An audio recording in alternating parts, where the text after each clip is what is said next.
Aplikasi dasar 3.8 untuk pengetahuannya adalah menentukan perbandingan trigonometri pada segitiga siku-siku.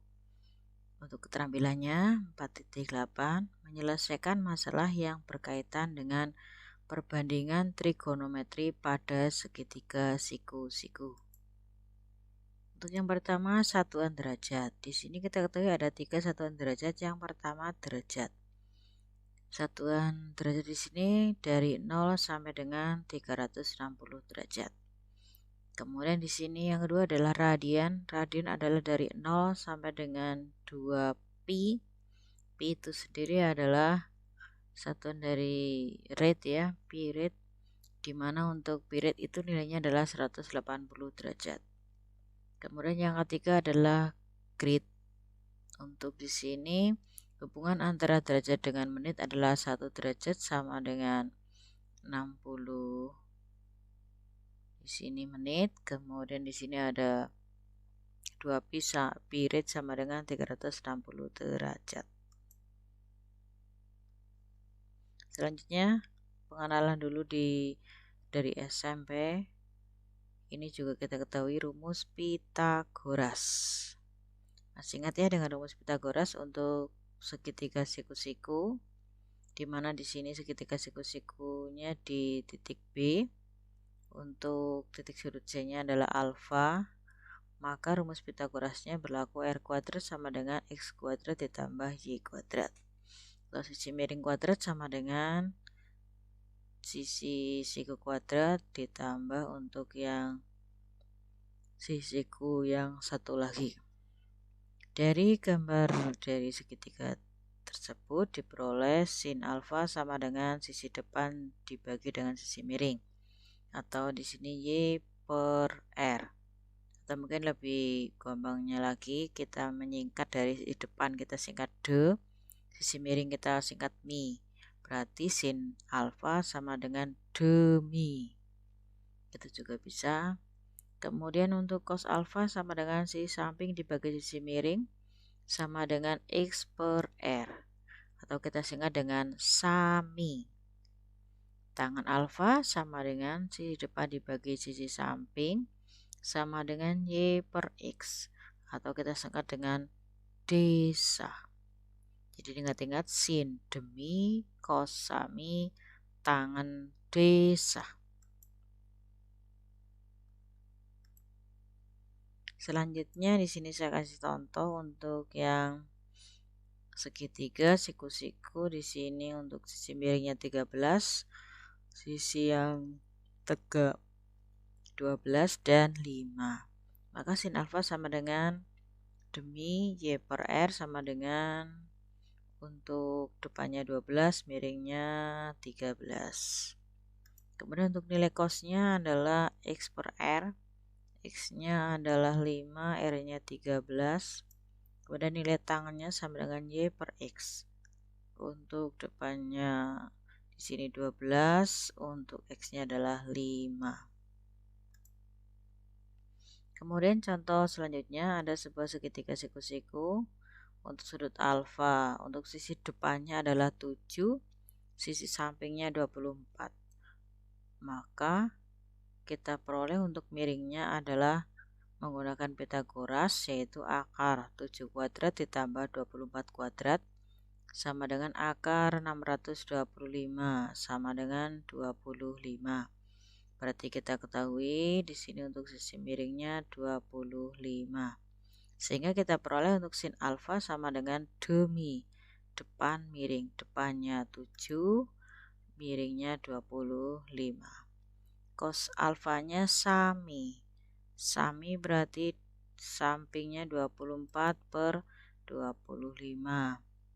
Kemudian untuk tangan adalah desa, depannya 7, sampingnya 24. Kosekan, di sini nilai kosekan untuk mengingat adalah nilainya adalah sepersin. Sepersin berarti kita tinggal membalik aja untuk nilai sinnya. Di sini nilai sinnya adalah 7 per 25, maka nilai kosekannya adalah 25 per 7. Sekan itu merupakan kebalikan dari nilai cos. Di sini nilai cosnya 24/25, maka sekannya adalah 25/24. Kemudian kotangan. Kotangan di sini kebalikan dari nilai tangan. Tangannya 7/25, maka kotangannya adalah 24/7. Mudah bukan untuk menyelesaikannya? Untuk lebih kalian bisa memahami, silakan kerjakan latihan berikut ini. Pada segitiga siku-siku A, B, C, diketahui tangan alfa sama dengan 3/4. Tentukan sin alfa, cos alfa, kosekan alfa, sekan alfa, dan kotangan alfa. Angkanya sama seperti tadi, bisa dikerjakan. Mudah bukan? Silakan selamat mengerjakan untuk latihan soal yang pertama. Untuk mengetahuinya, di sini ada sudut-sudut tabel sudut-sudut istimewa dari 0 sampai dengan 90. Untuk mengetahui dari nilai sin, cos tangan, kosekan, sekan, dan kotangan di sini, kalian tidak perlu menghafal satu persatu, kalian perlu memahami tabel yang ada aja. Jadi perlu ketahui untuk sudutnya 0, 30, 45, 60, dan 90. Itu urutannya. Kemudian untuk nilai sin, itu sebenarnya angka yang digunakan itu hanya 5. Tidak ada angka yang lain, walaupun itu sampai dengan nilai 360. Ini nih angka yang digunakan ajek, yaitu 0, setengah, setengah akar 2, setengah akar 3, dan 1. Itu urutannya dari yang terkecil sampai yang terbesar. Kemudian kalau nilai cos itu tinggal dibalik aja dari yang terbesar sampai terkecil. 1, setengah akar 3, setengah akar 2, setengah, dan 0. Kemudian untuk nilai tangan itu adalah sin dibagi cos. Sinnya 0 dibagi 1 berarti 0, setengah dibagi setengah akar 3 berarti sepertiga akar 3, setengah akar 2 dibagi setengah akar 2 berarti 1, setengah akar 3 dibagi setengah yaitu akar 3, 1 dibagi 0 adalah tak terhingga. Kemudian nilai kosekan itu kebalikan dari sin.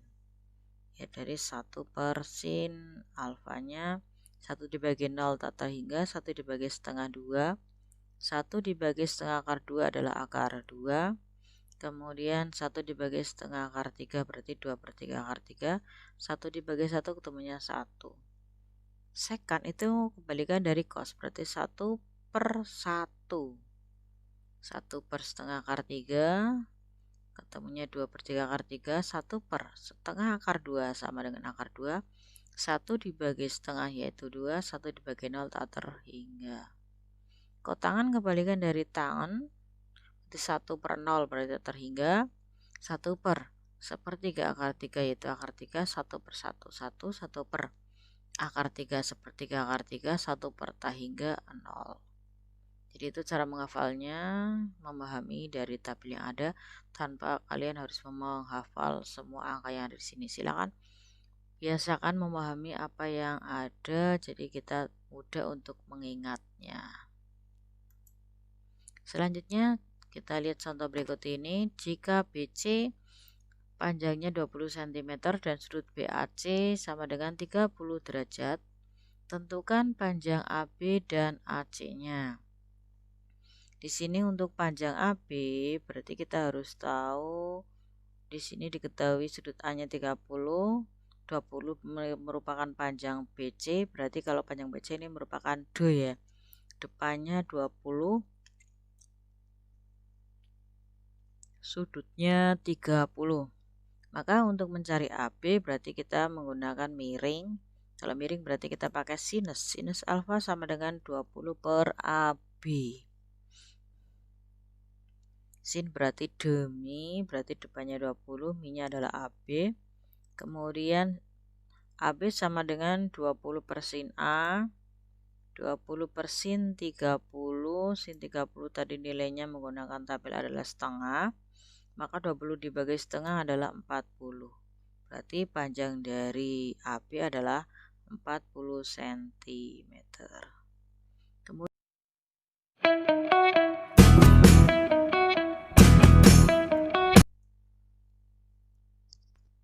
untuk contoh berikut ini, untuk mencari nilai AB dan AC, Bisa kita cari yang pertama, kalau untuk AB kita menggunakan aturan sin ya.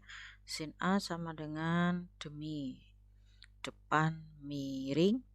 Kemudian di sini depannya adalah 20, miringnya adalah AB. Sehingga kita peroleh AB sama dengan 20 dibagi dengan sin A. Sin A-nya di sini adalah sin 30, nilai dari sin 30 adalah setengah, 20 dibagi setengah adalah 40 cm. Sehingga panjang AB kita menemukannya yaitu panjangnya adalah 40 cm. Kemudian untuk mencari panjang AC itu bisa kita menggunakan aturan cos ataupun aturan tangan, karena kedua sisi sudah diketahui dan satu sudutnya. Saya pilih menggunakan aturan cos, yaitu cos A sama dengan AC per AB, sehingga kita peroleh cos 30 sama dengan AC per 40 karena AB nya sudah diketahui. Sehingga untuk nilai AC sama dengan 40 kali kosinus 30.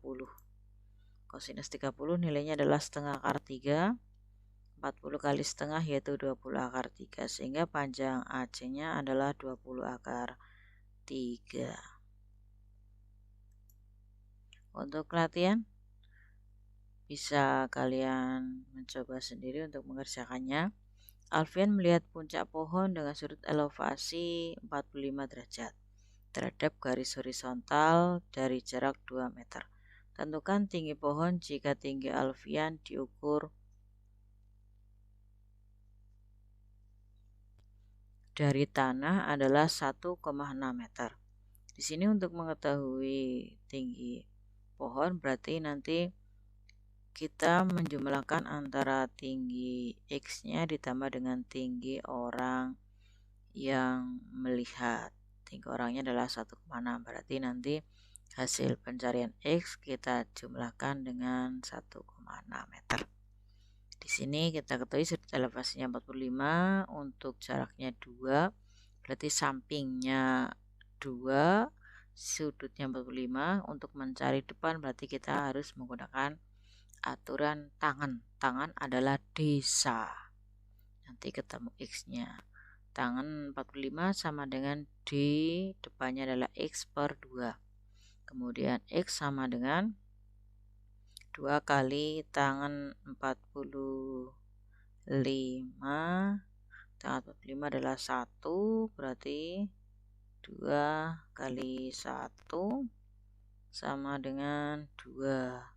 Berarti untuk tinggi pohonnya 2 tambah 1,5. Mudah bukan untuk mengerjakannya? Untuk perbandingan trigonometri selanjutnya, di sini kita mengenal kuadran. Kuadran 1 letaknya di kanan atas, kuadran 2 di kiri atas, kuadran 3 di kiri bawah, kuadran 4 di kanan bawah. Kuadran 1 itu dari 0 derajat sampai 90 derajat. Kuadran 2 dari 90 derajat sampai 180 derajat. Kuadran 3 dari 180 derajat sampai 270 derajat. Kuadran 4 dari 270 derajat sampai 360 derajat. Kemudian di sini untuk kuadran 1 itu semua nilai perbandingan trigonometrinya semuanya positif, baik nilai sin, cos, tangannya. Kemudian untuk kuadran 2 yang positif itu hanya sinnya saja. Kemudian kuadran 3 yang positif adalah nilai tangan. Kuadran 4 itu yang positif adalah nilai cos. Kalau kita untuk mempermudah menghafalkan itu adalah semua sindikat tangannya kosong. Untuk menghafalkan kita membaca dari kuadran 1 ya, semua. Kemudian kuadran 2 sin. Kemudian kuadran 3-nya tangan. Kemudian kuadran 4-nya adalah kos, kosong. Semua sindikat tangannya kosong. Bacanya dari kuadran 1, 2, 3, dan 4. Atau juga kalau bacanya dari kuadran 4, saya juga punya untuk menghafal itu adalah kotang sial, kos, tangan, sin, ol, itu juga bisa. Jadi kalau bacanya dari kuadran 1, kedua, 3, 4, ingat-ingat semua sindikat tangannya kosong. Kalau membacanya dari kuadran 4, kotang sial di sini, kos, tangan, sin, ol. Kos kuadran 4, tangan kuadran 3, dan sin kuadran 2, sedangkan untuk yang kuadran 1 adalah all-nya. Lanjut, kita perhatikan untuk contoh berikut ini. Diketahui untuk nilai cos-nya min 12/13 dari 180 derajat sampai 270 derajat. Ini berarti termasuk di kuadran yang ketiga. Jadi kenapa kok nilai cos-nya negatif? Karena ini berada di kuadran yang ketiga. Tentukan untuk nilai sin alfa, tangan alfa, kosekan alfa, sekan alfa, dan kotangan alfa. Di sini kita aplikasikan dulu ke segitiga. Untuk segitiga alfanya, sudut alfa karena di kuadran 3, ini nilai cos. Cos itu adalah saminya adalah 12/13. Maka dengan menggunakan Pitagoras kita cari terlebih dahulu untuk nilai sisi depannya. Depan kita menggunakan Pitagoras, yaitu untuk depan sama dengan akar 13 kuadrat dikurangi 12 kuadrat sama dengan akar 25. Akar 25 adalah 5, sehingga untuk sisi depannya kita peroleh nilai 5. Setelah melihat dari segitiga yang ada, maka kita ketahui nilai depannya 5, sampingnya 12, miringnya 13. Maka dengan mudah kita bisa menentukan untuk nilai sin alfanya. Perlu kita ketahui kalau untuk kuadran 3 berarti hanya tangan yang positif. Kalau tangannya positif berarti kotangannya juga positif, yang lain semuanya negatif. Untuk sin berarti demi berarti 5/13 ditambah negatif min 5/13. Kemudian untuk tangannya di sini kuadran 3 positif, tangan adalah desa. Depan samping 5/12 positif. Kosekan ini sepersin ya, sepersin ini negatif. Berarti kebalikan dari sin berarti min 13/5. Sekannya adalah seperkos. Seperkos di sini adalah kebalikan dari cos, min 13/12. Kotangan ini kebalikan dari tangan. Kotangan ini kebalikan dari tangan. Kemudian di sini nilainya juga positif. Mudah bukan untuk mengerjakannya? Jadi untuk mengerjakan soal seperti ini, ingat-ingat aja untuk yang nilainya positif itu apa aja di kuadran tersebut. Untuk mencarinya semuanya sama dari kuadran 1 sampai dengan kuadran 4. Untuk lebih kalian bisa memahami untuk apa yang saya sampaikan, silakan bisa mengerjakan latihan soal berikut ini. Diketahui kotangan beta sama dengan min akar 3. Beta nilainya dari 270 sampai dengan 360. Berarti ini berada di kuadran 4. Tentukan sin beta, cos beta, tangan beta, kosekan beta, sekan beta. Jangan lupa ya untuk selalu like, komen, dan subscribe dari